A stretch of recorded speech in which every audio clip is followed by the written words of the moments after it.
Hi guys, welcome to the video here for the Gloomhaven RPG.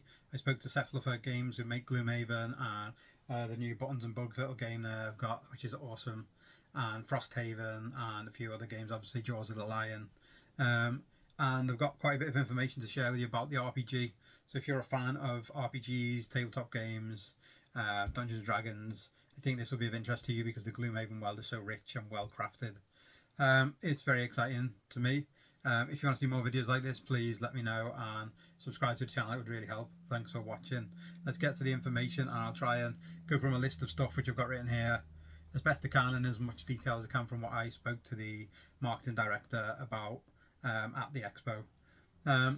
So first things first is it was being mentioned to me that one of the designers I spoke to about this was Danielle. Her name is. She told me that it's very easy to go from the board game to the RPG. So if you already know the Gloomhaven system, it should be very easy to transfer over because a lot of stuff is still dealt with the cards. There's no dice. So it's kind of like a board game system, but in an RPG. So that should be quite a nice transition. Okay. Part 2. The hand size for cards is set at 6 in this game. It's slightly different to Gloomhaven itself. And there's basically 2 basic cards you will have at all times that are never discarded. These are based on your class, and your 6 cards are made up of 4 class cards and then 2 character ancestor cards. So based on how you make your character and what their ancestry is will depend on what type of cards you get and what kind of powers and things. So this kind of matches quite well with the D&D style character creation. You have your class and your background, and you could be a rogue or a thief or whatever. So they'll give you different skills and different cards based on how you build your character. So if you want to be a demolitionist who grew up stealing stuff, that's most probably going to be possible. If you want to be a mind flayer kind of character who can do lots of AoE stuff and grew up as a rich noble, then there shouldn't be a reason why you can't do that. So you'll be able to build your own characters in your own way, and of course there will be some already pre-built kind of setup that you can just kind of copy or use if you want, but I think it'll be more fun to make your own character, but obviously that's totally dependent on you. The next part is that in Gloomhaven you don't always get the movement that you want because of the cards and how you're playing them and what attacks you're doing and stuff, but in this RPG everyone gets 2 movement for free, and you can still sacrifice the bottom action for 2 more move, or the top for 4 move. 4 moves even, or 4 movements. So potentially in one turn you can potentially move up to 8 spaces.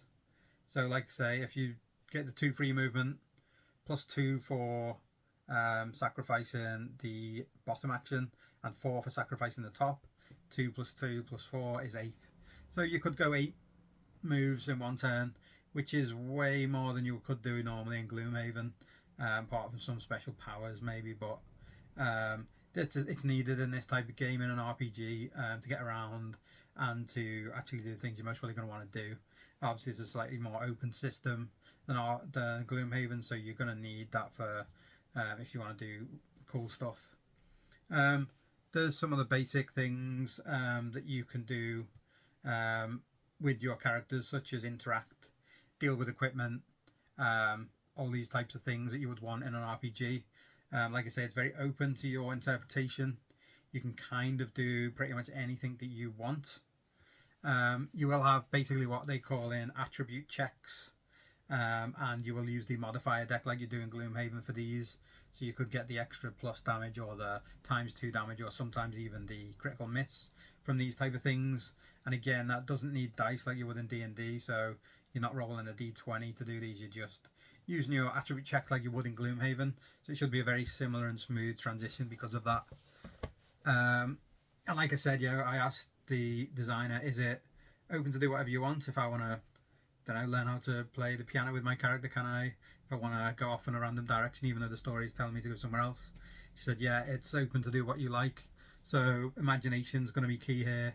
Your DM and your GM, or whatever you want to call them, they're going to be integral to making sure that you all have a good time. I like to have a bit of a laugh on the way and jokes and funny things. Some people like to be more serious. Some people like to do traversing maps and looking for treasures and things. So there's going to be multiple different ways to play, multiple different approaches that you can take, and you can do that however you like. As for how to get the game, it's on pre-order on BackerKit. I think it should be about now. I'll put the link down below if I can. And if you want to buy it, there's two main options. Either you buy just the book and then you wing it with bits you've got already and you use characters of your own and make up maps on paper or what have you, or you can buy everything. So there's only two options, which makes it A, easier to produce for them, B, it will also make production faster, and C, it will also make shipping and sending out your product a lot quicker, because you're not having to pick and pack all different bits. You're just either getting the book or you're getting everything. So it's everything in one box or just a book in a box. It makes the whole process a lot faster for the customer, and it also most probably makes things a little bit cheaper for them to get it shipped over as well, which therefore will pass on hopefully savings to consumers, us. Seems like a really good way of doing it, I think. For the date for the actual time of the game, when it's going to be set, it's roughly 6 months after Jaws of the Lions campaign, and it's before Frosthaven, so it's somewhere in the middle of those two. So if you're someone who knows your lore really well, I'm not massive on lore and stuff, but if you do, that's roughly when it is. I asked if there's going to be bits and bobs that people will recognise from the other games, and I've been told there's going to be absolutely tons of Easter eggs and crossovers and potentially characters you've seen in one game in this one, characters you couldn't interact with in the other games but you can in this, areas that you've not seen before, land and areas you have seen but you didn't get to go into, or things like that. So there's going to be loads and loads of really cool things you can do that will engage you, really big Gloomhaven fans and fans like myself who like the game and the areas. I don't know about the lore that much. I tend to just focus on the action and the fighting and stuff. But if that's what you like, then there's going to be tons of it in this game, in the RPG. There's going to be quite a lot of factions. I did ask. They didn't have an exact number, but I was told it's going to be about 20. So there's going to be roughly 20 factions. Some old, some new.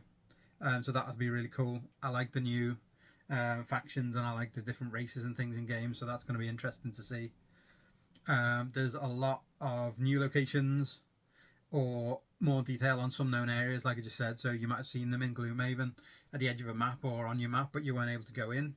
So those type of areas are going to be explored more, and there's going to be a lot of new locations as well as the old locations as well. So you're going to get a bit of everything. It's going to be really, really cool. And then the final bit of information I managed to get was that the Orchid and the Quattral continent will be shown and named. So those races are going to have their own areas, and obviously there'll be specific things to them in those areas. And if you know those characters well enough, then you're going to have some like really fun exploration and find out a lot of fun things. Can't go into that too much more than that, but it's going to be really exciting for fans of the game, like I say. It's really, really, really interesting looking, and I, for one, I'm going to definitely try and give it a go and see what it's like. If you want to know more, there is a developer blog from Cephalofair Games. Of course, they've told me as much as I could get out of them at the expo. Maybe I've not asked the questions that you wanted to know, or not got the information that you were keen to find out on. So if you want more information, check out the developer blog. I'll try and link that down in the comments down in the description as well. And thanks for watching the video. Hopefully you're as excited as I am for this game. It looks really cool. And I've just got into RPGs. I think I should have done it years ago because I absolutely love them. So please give us a follow on the channel if you can as well. That would really help. But that's it for the video today. Thanks for watching. Hopefully you'll get your fix of Gloomhaven RPG soon, and we can discuss together what it's like, because I'm also mega excited for it. See you on the next video. Thanks for watching.